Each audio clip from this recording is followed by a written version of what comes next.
Hello guys! Welcome back to my channel. For today's video, ang inyong financial educator ay isang munang makeup artist. Tingin.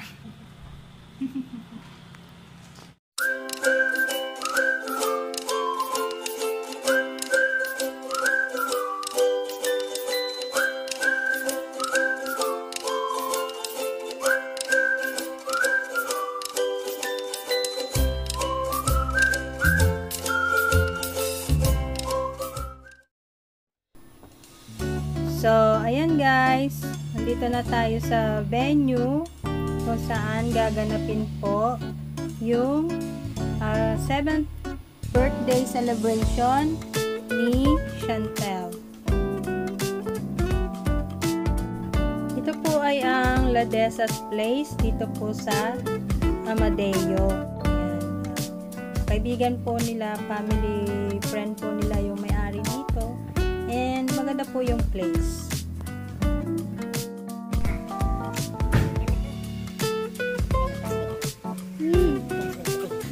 Kung walang pkeasure, 6,000 na binibigay sa akin for pack. Galing. Pagkakilala. Ayaw daw sila papasukin, tawagan mo ng tatay. Hindi na kami pumapasukin ng maaga. Tawagan ng set up. Hello, sige lang. Purple.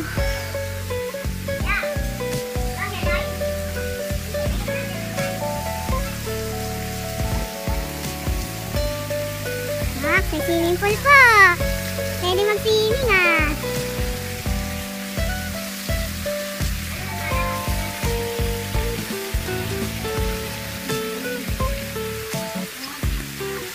Tuntua ang batuta. Ah, baka malaglag yung tablet yan. Hindi na mag-swimming.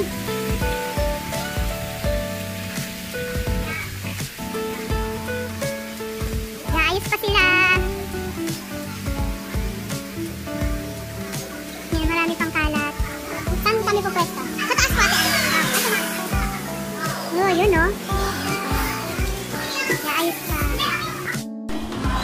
So, guys, sakit tayo sa taas, magsiset up.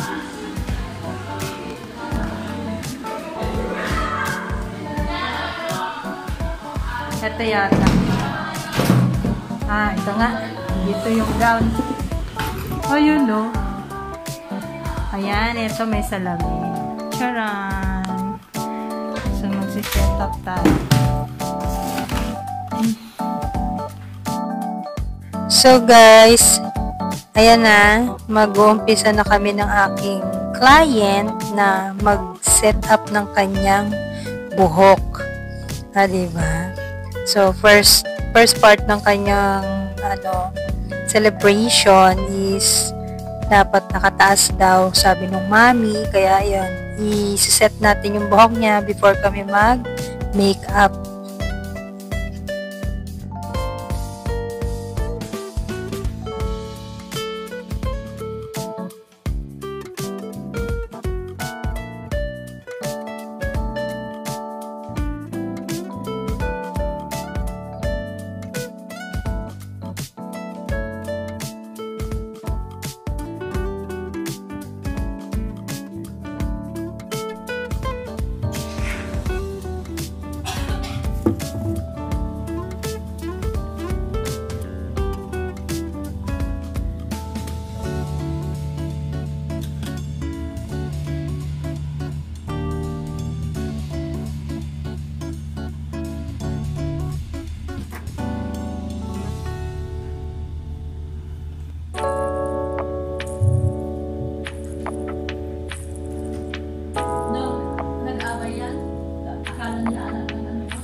So, ayan guys, patapos na kami.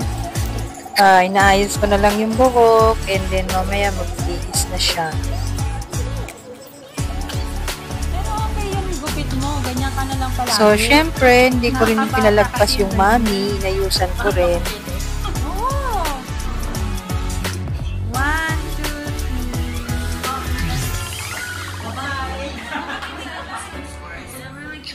Syempre, pati yung sister, inayusan na rin natin. Parang hindi naman sila, mukhang mga puyat at pagod.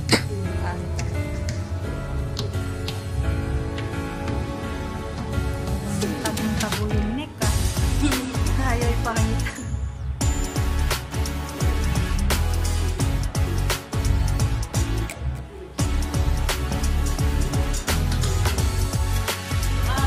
So, ayan guys, ready to rampa na ang ating celebrant.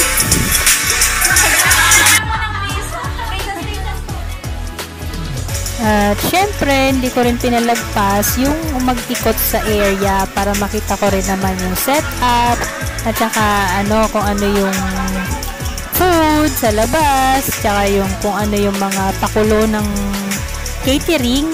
Ayan. So, nag-ikot-ikot tayo. Ayan, meron sila dyan parang stall ng cotton candy, ng hotdog, at saka ng ice. Ano yun? Something na sweet na nilalagyan ng ice.